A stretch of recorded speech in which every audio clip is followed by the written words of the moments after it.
Tom Cameron's great. Brett Huntley, David Bridges, John Chen, Tom Brokaw. Tsunami crisis. Nightly news tonight from this devastated region as relief pours in by land, sea, and air for millions of victims left hungry and homeless. Presidential response. 3 presidents together.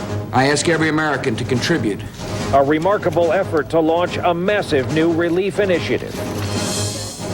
Desperate measures. Delta Airlines looks to cut fares and ease restrictions. Is this what needs to be done to save the nation's biggest carriers? And Taking Charge, our special series on managing your credit. Tonight, America awash in red ink. This is NBC Nightly News with Brian Williams, reporting tonight from Indonesia. And good evening from Banda Aceh, Indonesia. This is the closest population center to the epicenter of the earthquake 8 days ago, which caused the damage here behind us, and which, of course, triggered the tsunami that wiped out 1/3 of the population of this area, killed 94,000 people in this nation alone. Tonight, the death toll stands at 140,000 people. Remember, that is among 11 separate nations. And so far, our estimate is that 5 million people have been displaced in this crisis. No shelter, no food, no power, no water.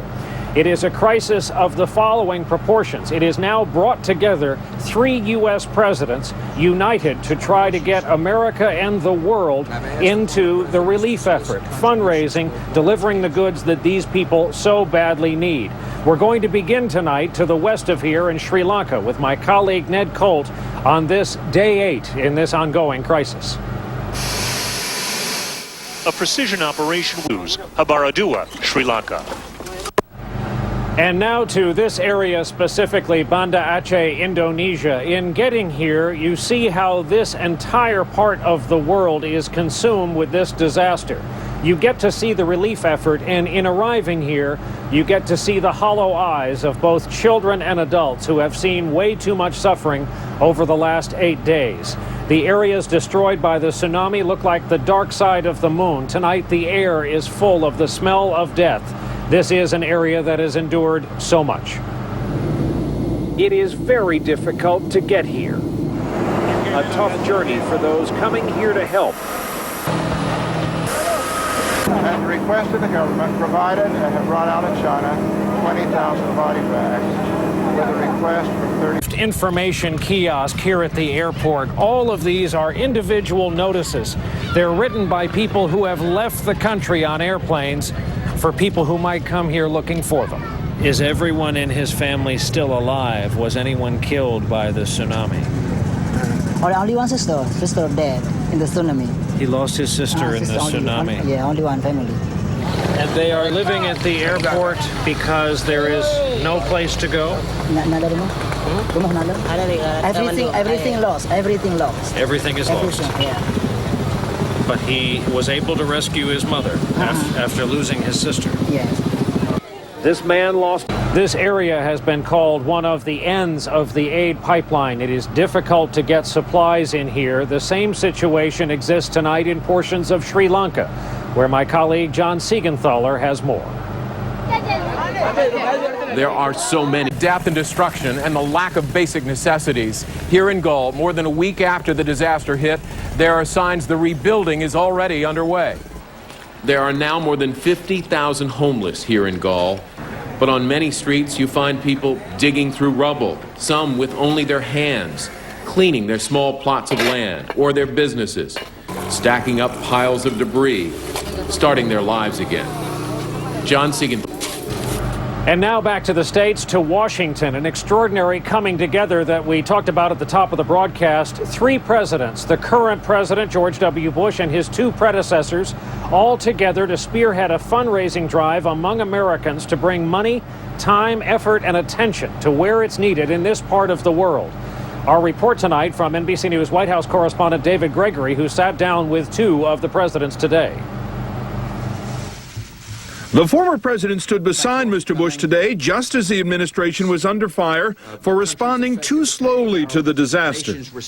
Presidents Clinton and Bush will be speaking about the countless ways individuals and businesses can support this urgent cause. I ask every American to contribute as they are able to do so. The two men accompanied Mr. Bush to the embassies of the affected countries and then sat down with NBC News for an interview. President Clinton said the criticism that the U.S. was, quote, stingy or slow to respond was unfair. This country has a very good record in emergencies, disasters like this. Look what happened. You had the American military helicopters dropping supplies into remote areas of Aceh in Indonesia to people desperate to give them. And President Bush has already committed, what, $350 million, says there's going to be more. So, but I don't think we should even waste time talking about that. Tell me what you think Americans can and should be doing at this point to ease the suffering. What's needed is funds so that they can direct the kind of aid that each of those four countries need. Don't go out and buy a lot of tents and send them somewhere. I mean, deal with some organization that is set up to do this. Do you think there's a particular need in this part of the world for the U.S. to change some hearts and change some minds? Well, I think so, because in some areas in the Muslim world we are not fondly looked upon today, but I think that for the most part this will elevate the standing of the United States, but that's not why we're doing it. My fondest hope here is that this will enable countries to resolve some of their internal problems. I think this is the first time we've seen you two gentlemen, two former political combatants, coming together for this kind of joint effort. A little strange to be working together? We're here as friends, and we're here as, I think, mutual respect. I came here in good spirits to show that I have forgiven him for showing me up at my own library dedication and giving the best speech of the day. And therefore, I'm glad to be with him. And I haven't forgiven him for beating me in 1992, but that's all right. Joking aside, the former president see this as a serious undertaking, an effort to raise money and to direct that money to those organizations which can help the most. David Gregory, NBC News, the White House. And more on the relief efforts. So many Americans are asking how they can help, and we have some assistance for you along those lines tonight. You can go to our website at nightly.msnbc.com to get information on how to reach the major charities sending money and materiel to this region. You can also call the following numbers you see there on your screen. These are charities that have identified themselves with the relief effort in this part of the world. We will have much more on this region a bit later on in the broadcast. We should tell you about where our broadcast is originating from tonight. We are in what passes for downtown Banda Aceh, Indonesia. We're several miles in from the actual shoreline of the Indian Ocean. The destruction in the building behind us here happened after the initial earthquake. This is not a result of the tsunami waters that came sweeping downtown in depths of over 30 feet. That region is completely impassable tonight. But remember, this area sustained such a large magnitude earthquake that a lot of the structures have been made unsafe. Now to Iraq Watch tonight, an item out of there making news tonight, 3 of them to be specific, suicide car bombings. One of them went off at the headquarters of interim Prime Minister Alawi's political party headquarters.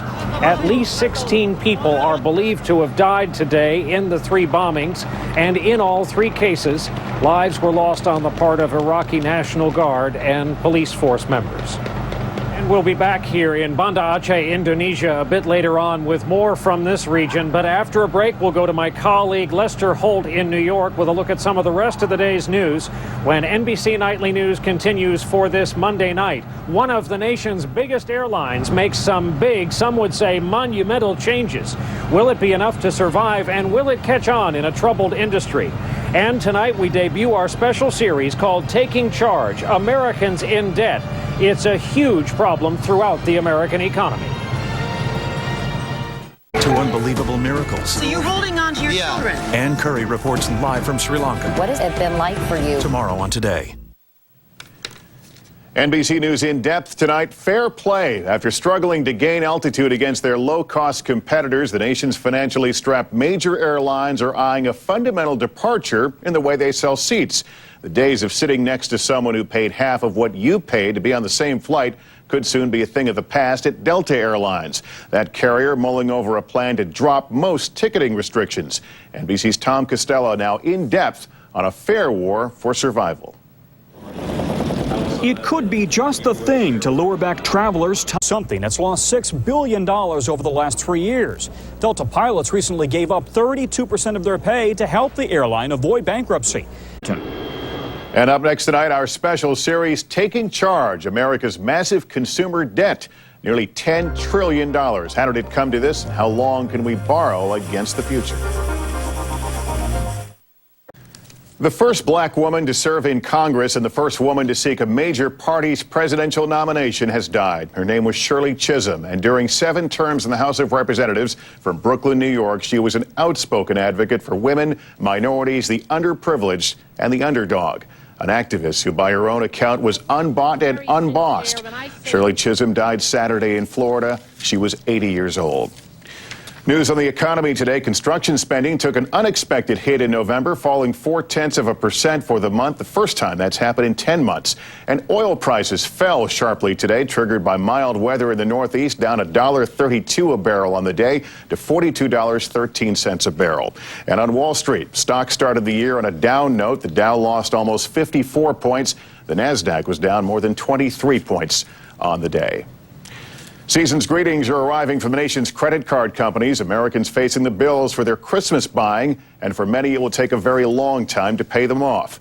This week in a special series, Taking Charge, NBC News takes a close look at how consumer debt in this country is shaping our lives. Tonight, NBC's Ann Thompson tells us what we owe.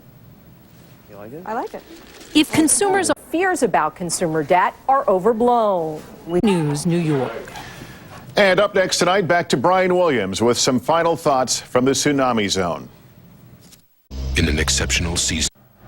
And we are back here tonight in Banda Aceh, Indonesia. We were initially drawn to this region because the death toll here seemed inconceivable, the numbers beyond heartbreaking. What we found heartbreaking upon arrival, the faces, the eyes of the young children, who have now in some cases lost all of the adults in their lives. The grown-ups they had come to love and trust. They have lost 1/3 of their society in this region. While there is good to come of this, the worldwide generosity, the 3 U.S. presidents who united today in the charity effort, the fact that warring factions here are not warring any longer. Still, it will take some time. There is way too much suffering yet to come. We are only 8 days into this crisis in this region, wiped out by the forces of nature. That is our broadcast for this Monday night. For my colleague Lester Holt in New York, I'm Brian Williams, reporting tonight from Banda Aceh, Indonesia. We'll see you right back here from here tomorrow night. Good night.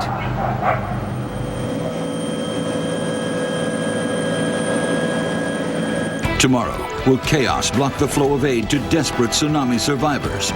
Brian Williams reports live from the hardest hit area. NBC Nightly News tomorrow. Fred Huntley, David Brainerd, John Chancellor.